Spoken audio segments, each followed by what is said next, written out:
On se tient prêt, les feux qui s'allument et qui vont s'éteindre. Ce sera parti pour cette super finale de Pembrey, la 3e manche du championnat Rallycross Angleterre. Dermot Carnegie peut-il prendre le meilleur sur Steve Hill? Et la réponse est non, puisque non seulement Hill est passé, mais Carnegie, mais O'Donovan aussi. Sauf que, on a espéré peut-être reprendre la première place. Finalement, on préserve la 2e pour Dermot Carnegie.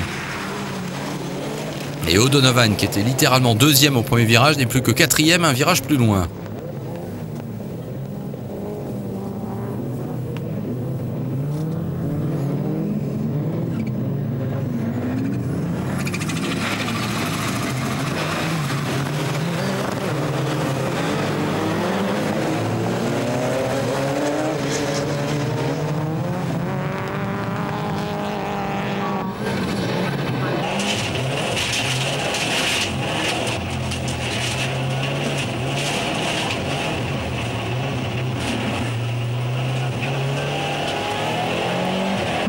Voilà, intéressante cette caméra embarquée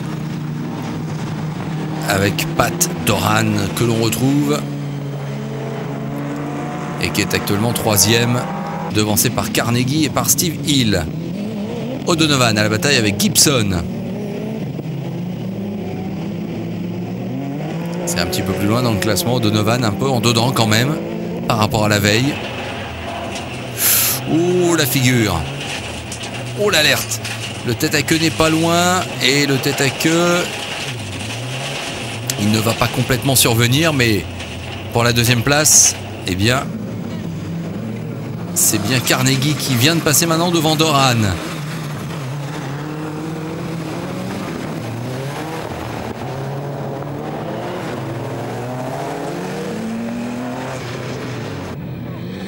Lawrence Gibson et sa Metro 6R4.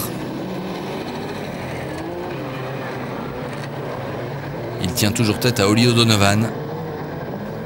Et sa Peugeot 306. Attention les gerbes. Oh mais où est-ce qu'il va là O'Donovan? Et ben voilà, il va dans les pneus.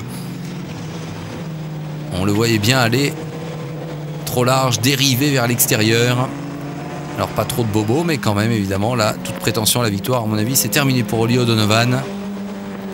Julian Godfrey, on le retrouve. Pat Doran dans l'épingle. Ouais, il est quand même menacé par Gibson. Et Gibson passe. Il y a sans doute un problème technique quand même pour Doran, qui n'était vraiment pas rapide à l'épingle.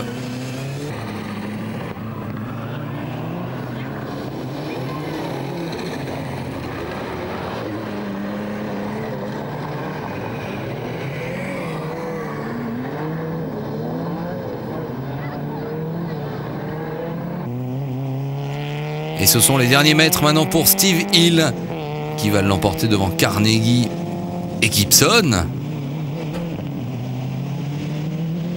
Il faut tenir bon encore un tour. Il y a 5 tours au programme de cette super finale.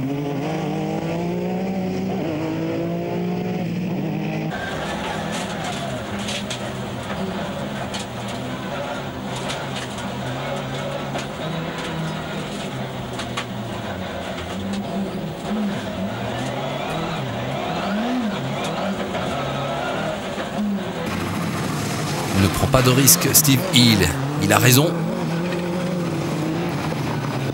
Ollie O'Donovan, on l'aperçoit, il n'est que 5e. Derrière Pat Doran.